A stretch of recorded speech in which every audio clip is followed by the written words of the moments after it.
আসসালামু আলাইকুম। আজকে আমি বানাবো আলুর চাট।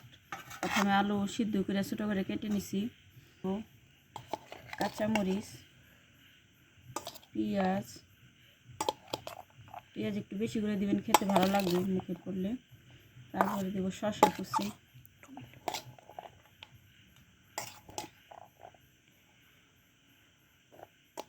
দেবো টমেটো কুচি, তারপরে জিরা আর শুকনো মরিচ টাইলে ফাঁকি করে নিছি, এগুলো দিয়ে দেবো। স্বাদ অনুযায়ী লবণ, যে যেরকম লবণ খান সেরকম দিয়ে তারপর এখন মাখিয়ে নেব।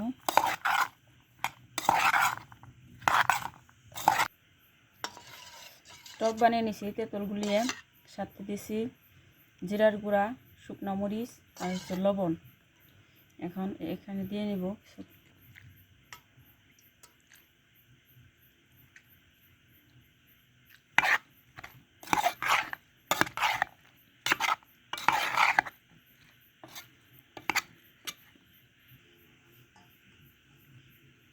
পরিবেশন করার জন্য শসা আর টমেটো উপর একটু ছিটিয়ে নিই।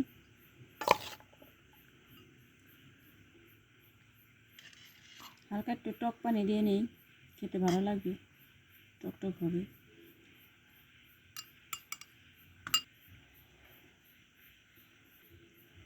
হয়ে গেছে এই যে আলুর চাট, সবাই খেয়ে দেখবেন, খেতে অনেক ভালো লাগে।